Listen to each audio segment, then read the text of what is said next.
Grabe naman, unang-una sa lahat gusto kong sabihin dun sa mga nakatatanda, sa parents, mga tita, lola, lolo mo, tang ina nyo. Yes, sorry sa language sa mga nakikinig, nanonood nito, tang ina nyo. Kayo yung enabler eh. Kayo yung nagbibigay daan para dun sa lolo na gawin yung ginagawa niya. Kasi tang ina, kung hindi nyo kinukonsinte yun, hindi naman niya gagawin yun. In fact, to think. Good evening. This is your host, Erwin, and this is Anonymous Pinoy Confessions Unplugged. Good evening, mga bossing. Kamusta kayo? I hope you are all doing well. I'm doing good. Thank you. Thanks for asking, if you did.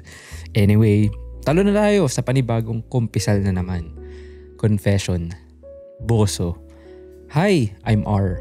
Gusto ko lang ikwento yung naging karanasan ko sa side ng papa ko. Grade 6 pa lang ako noon nung lumipat kami ng bahay. Sa side ng papa ko kami lumipat. Ang saya ko nung time na yon dahil makikita ko ulit ang mga pinsan ko. Mga ilang buwan kami doon. Habang naliligo ako, may nararamdaman akong mga matang nakatingin sa akin. Nung una, hindi ko pinansin. Pero sa kalagitnaan ng pagsasabon ko, napatingin ako sa pintuan. Nakita kong may butas doon. May nakita akong mga mata na nakatingin sa akin habang naliligo.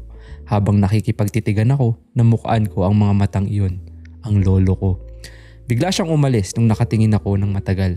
Sa sobrang takot at gulat ko na rin, hindi ako makagalaw sa pwesto ko. Mahigit kalahating oras din ako nakatulala bago ko itinuloy ang pagligo ko. Sa susunod na araw, ganun ulit. Nakikita ko pa rin siyang nakasilip. Ang ginagawa ko, nilalagyan ko ng towel yung butas ng CR. Sa mga oras na yon, alam ko nang sinisilipan ako ng lolo ko at hindi ako makapagsumbong. Hanggang sa dumating yung araw na pumunta ako sa bahay ng lolo ko para tawagin si papa. Pero mamaya na raw at matulog muna kami. Fast forward, nagising akong masakit yung dibdib ko. Tapos nakita ko yung lolo ko na pinipisil yung boobs ko. Sa sobrang takot, hindi ako makagalaw. Hanggang sa bumaba yung kamay niya papunta sa private part ko. Pinipilit niyang ipasok yung daliri niya sa panty ko. Sa sobrang pandidiri, bumangon ako at nagkunwaring naalimpungatan. Hindi nagtagal, nagsumbong ako sa mama ko. Pero imbis na kampihan, sinabihan niya ako ng, "Tang ina mo kasi, pumupunta ka pa ron." Natulala ako sa sinabi ni mama. Nagsumbong ako sa papa at tita ko. Pero parehas lang sila ng sinabi. Nakakalungkot na akala ko sila yung kakampi ko sa lahat. Akala ko paniniwalaan nila ako. Pero lahat sila nagalit lang sa akin na para bang kasalanan ko kung bakit nangyari sa akin yun. Naalala ko pang sinabi ng lola ko na dahil daw sa pananamit ko kaya ako ginaganon. Hanggang ngayon, dala-dala ko pa rin yung traumang binigay sa akin ng lolo ko. Sa tuwing napapaniginipan o naalala ko yun, gusto ko na lang magpakamatay. Yun yung confession. First and foremost, trigger warning pala dahil dun sa sinabi ni sender. And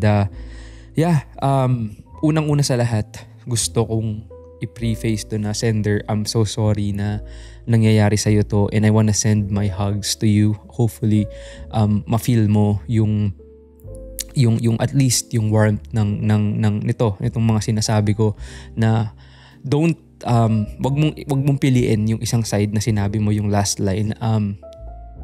Mare-resolve to. Alam ko na may taong makikinig sa'yo.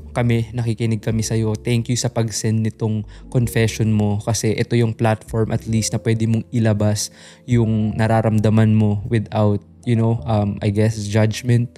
And I'm really, really, really sorry na pinagdaanan mo to. I just hope and pray na ngayon nag-heal ka na and hopefully may nakikinig sa'yo, merong naniniwala sa'yo kasi ako naniniwala ako sa'yo. And grabe, grade 6, that's 12 years old, 13 years old, maybe 11. Grabe naman. Unang-una sa lahat, gusto kong sabihin dun sa mga nakatatanda, sa parents, mga tita, lola, lolo mo, tang ina nyo. Yes, sorry sa language sa mga nakikinig, nanonood nito, tang ina nyo. Kayo yung enabler eh. Kayo yung nagbibigay daan para dun sa lolo na gawin yung ginagawa niya. Kasi, tang ina, kung hindi nyo kinukonsinte yun, hindi naman niya gagawin yun. In fact, to think, lolo mo yung gumagawa sa'yo ng kahayupan when in fact, sila dapat yung nagpoprotekta sa'yo. 'Di ba? Like, anong klase kayong mga tao, anong klase kayong mga magulang, anong klase kayong mga lolo't lola, mga tiyahin. When in fact, kayo dapat yung tumatayong magulang para dito kay sender. And yet, kayo pa yung nagmamak sa kanya. Bakit hindi niyo siya magawang paniwalaan? Bakit? Hindi ba pwedeng mangyari sa kanya to?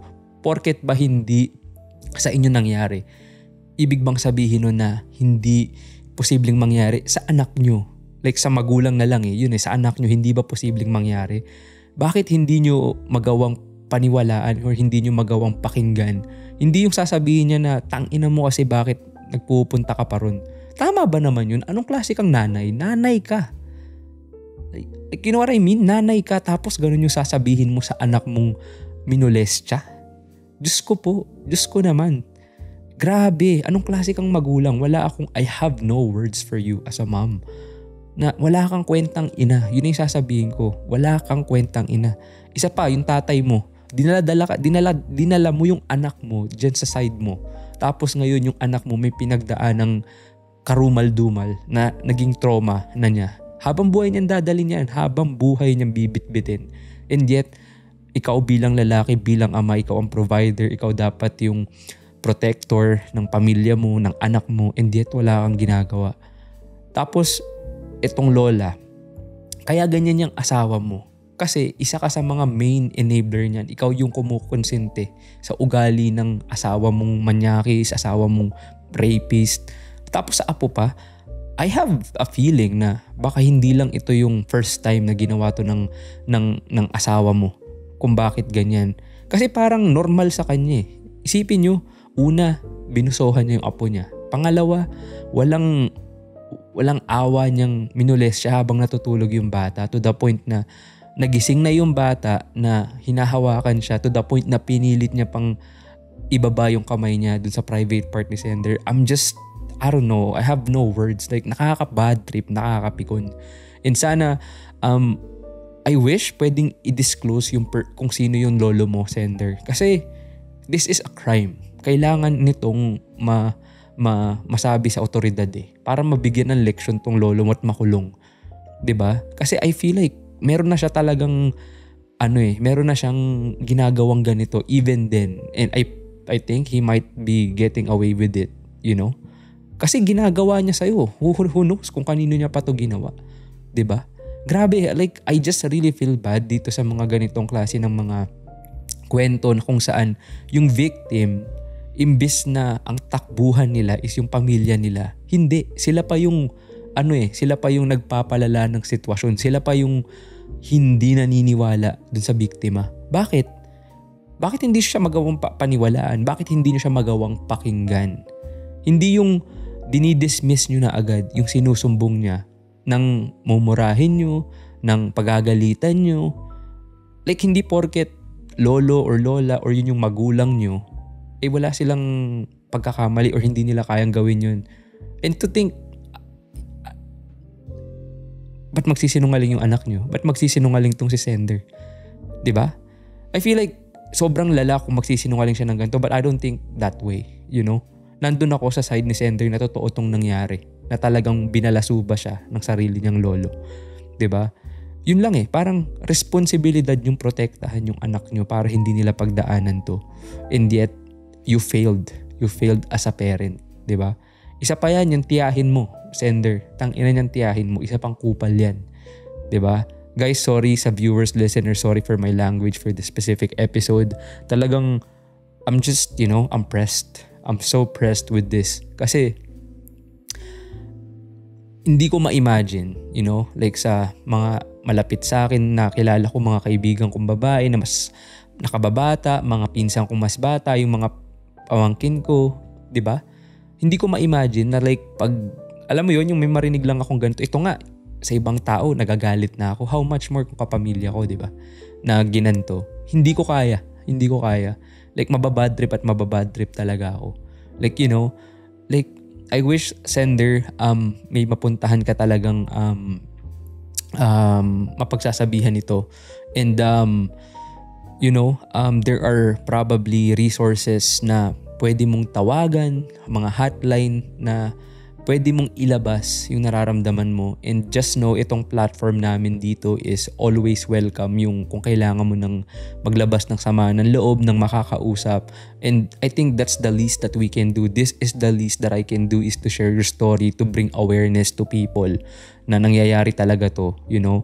And I'm so sad na kailangan mo tong pagdaanan at a really young age. You know, like nobody should go through this at any point in their life. Like kung bata ka man, matanda ka na, wala. Hindi ko sinasabing dahil bata ka or kung matanda ka na pwede mo na tong pagdaanan. No. Like walang tao, mapalalaki, mapababae, should never go through this pain. 'Di ba? Just imagine yung yung trauma, yung nightmares, yung hinohaunt ka nito lagi, gabi-gabi. Yun na lang sinabi ni Sender, 'di ba? Lagi niyang naaalala, napapaniginipan, and every time na naaalala niya, natitrigger siya na tapusin yung buhay niya. 'Di ba? I'm sorry, trigger warning doon sa mga taong nakikinig dito, nanonood. Please, kung may iba sa inyo na maaring may pinagdaanan na ganito, please, mag-share kayo dito sa platform kung walang nakikinig sa inyo. We will try our best to actually bring your voice para marinig ng mga tao. And even then, malaman ng mga tao kasi wala kayong outlet, and use us as your outlet kasi minsan ito lang talaga yung way na pwede nyong sabihin yung story nyo nang walang judgment kasi anonymous kayo. And like I said, babalik ako kay Sender. I apologize on behalf nung mga magulang mo, mga lolo't lola mo, mga tiyahin mo na ganyan yung ginawa sa'yo, Sender. I'm really, really sorry na kailangan mo tong pagdaanan. And I pray and hope na mag-heal ka. Yun lang talaga. Wala na akong ibang masabi. And please, kung kaya mo, pumunta ka sa otoridad, sabihin mo, isumbong mo. Nang sa ganun, makulong yan lolo mo. Makulong yan. Dapat makulong yan. Grabe. Ang tanda na niya, ganyan pa siya umasta. Diyos ko naman. Sa lolo mo, kupal ka, matanda ka, sorry, wala na akong pakialam sa'yo. wala akong respeto para sa mga taong katulad mo. You don't deserve respect.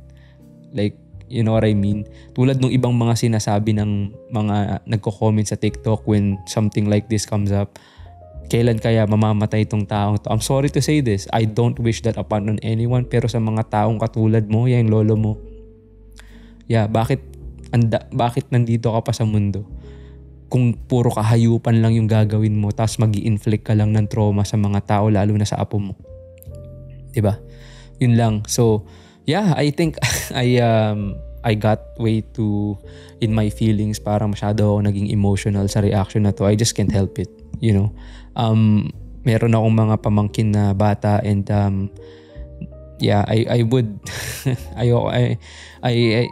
would hurt someone, you know, like if nangyari to sa someone close to me. And ito na nga lang si Sender na hindi ko naman kilala personally. I really feel like mad na gusto kong manakit, yung ganun. And I'm not trying to say na, you know, I'm trying to condone violence or anything, pero at the heat of the moment kasi minsan talagang, you know, yung emotions mo talagang nandun. And right now, nandun ako sa emotions na yun na talagang bad trip ako. So, pero hindi naman ako yung war freak na tipo ng tao na nananakit kapag nababad trip. So, yun lang. And hopefully, I just wanna say na sa mga manonood, makakapakinig nito, please, maging mindful kayo sa comments nyo. Ang dami nung iba kasi na ganito na yung mga storya, tapos yung mga comments nyo wala pang kwenta. Huwag kayong ignorante. Kung wala kayong magandang sasabihin, lalo na may nararamdaman yung tao dito, wag na kayong mag-comment, mag-scroll na lang kayo. Yun lang. Hindi ko kailangan yung like nyo, hindi ko kailangan yung view nyo, at lalong hindi ko kailangan yung comment nyo. Yun lang. Maging maging mindful tayo sa mga sasabihin natin at ilagay natin yung sarili natin dun sa sitwasyon ng tao, ng sender, na what if sa inyo nangyari to? Anong mararamdaman nyo? And anong mararamdaman nyo kapag minak pa kayo? Like, sinabihan kayo na puro kasinungalingan yung pinagsasabi nyo at walang katotohanan. 'Di ba? Manliliit kayo, 'di ba? Sasama lalo yung nararamdaman nyo to the point na mamayang i-push kayo sa extreme. But please, to anyone, bukas ang platform na to for if you need an outlet. And that's the reason why we're here, and that's why this one stays anonymous.